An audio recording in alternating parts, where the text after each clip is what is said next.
guys, this is Curtis with Team Hero again. I actually have a deck profile for a deck that people kind of, I feel like, forgot about. It's not the greatest deck, but it's still really fun. I went X1 at our locals the other day with it. This deck is not competitive at all. It's very fun though, and it does it fairly consistently. I feel like people bash on this deck a little more than they should. Everyone that laughed about the deck, I don't know. It's not a good deck.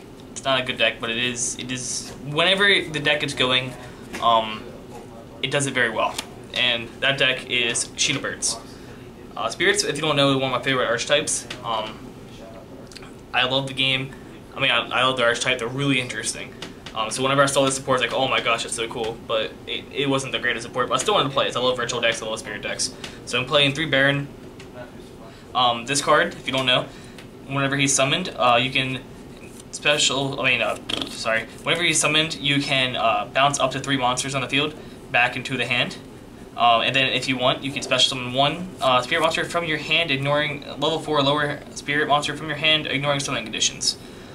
Whenever at the end phase of this card is special summoned, you can bounce it back to your hand and summon 2 level 4 15 by 15 tokens that are wind. They're not spirits, however, they're wing beasts, sadly. If they were spirits, it would be much better, but they are wing beasts.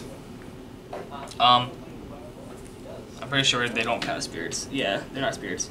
They're considered wing beasts type wind level 4, 1500. But I really enjoy it. I play then 2 Baroness. She is not as useful, but she's still a really good card. What she does is she shuffles. She's probably the least useful of the 2, but she's still very good. She shuffles up the 3 spell trap cards on the field and back into the deck, actually, instead of the hand. So that makes her a lot better. If it goes to the hand, it'd be like meh, but they shuffle them back into the deck.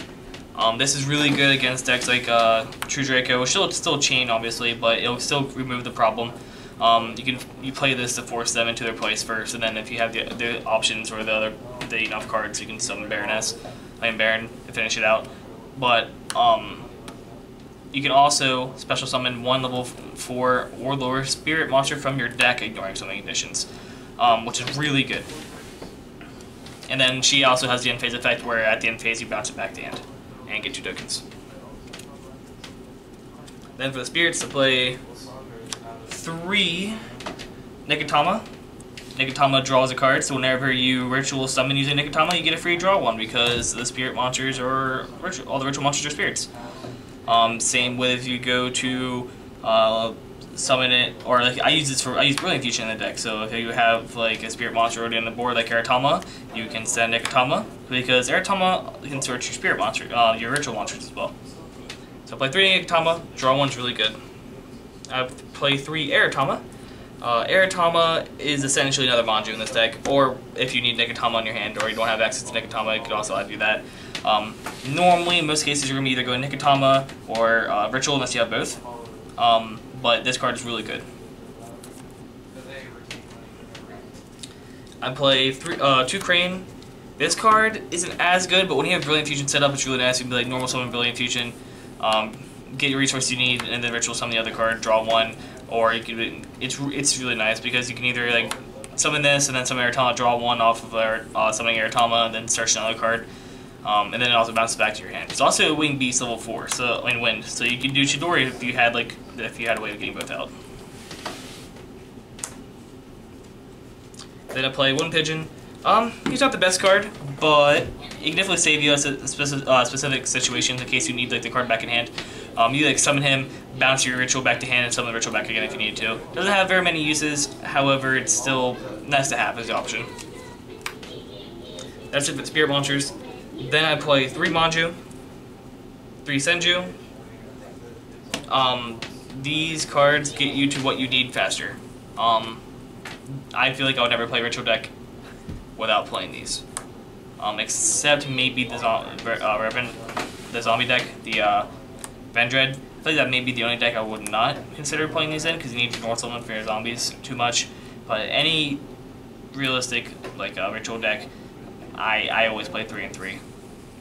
except for that Necros video because I was testing having less normal summons in the deck. But most decks I play 3/3. I play one Trick Clone for the Brilliant. Sometimes it's nice to have the extra level 4 other than the Airtime. Just depends on the situation. Plus, it's really good with Deco Talkers. I play Deco Talker. It's really funny to like negate some of the monster back, so get 2 negates off of them. I don't feel like getting Garnet, so I play one Sardonyx. One Max Seeks is that one, and then I play the Kaiju Engine. I play 2 Jizukiru and 2 Sticky String because with this deck, it's kind of like Yusenchu Kaiju, where you constantly just keep bouncing it back to your hand. It's really fun. You shuffle there, you can answer the biggest problem, like if you're going against Chalice, you can just get rid of the Firewall Dragon and then bounce the rest back and then get your monster back as well. It's a good example. It's really funny because I'm playing a lot more than I normally would just because of that reason. I feel like in this deck, if something happens to the Kaijus where they're not as relevant, or if something happens where they get touched again, I feel like this deck will not be as playable. I feel like these are actually a large part of the deck. Then I play 3 Shinobird Callings, the ritual spell.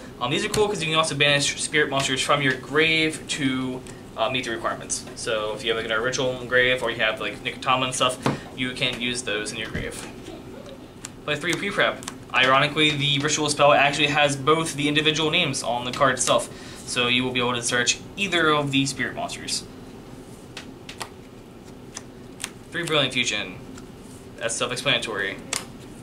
And then I play 2 Interrupted Kaiju Slumber. If I could play 3, I would, but I can't, so I won't. But it's really important to get your Kaijus out of this deck. Play Double Twin Twister. Even though you're playing a card that can remove those cards from back row, it's not safe. So this, if you have a lot, there's more problematic monsters than there are spells, which is why I only play 2 of the Baroness. But so it's nice sometimes. It's a search Baron, have Twin Twister, pitch like if you don't have any cards, you can like pitch like the Spirit to either draw, to like banish or something. And it doesn't really matter what you banish in this end, but essentially close that back row, bounce monsters back to hand, win game. And then Regeki. This introduction deck playing 2 Deco Talker. Sometimes with a Brilliant Engine, you can put out a pretty strong board, and it's not that big of a deal because like if you like Trick Clone, you can set Trick Clone, summon Trick Clone, have the Sardonyx, and then something else like Manji or something. Make out the 3, then clear out room.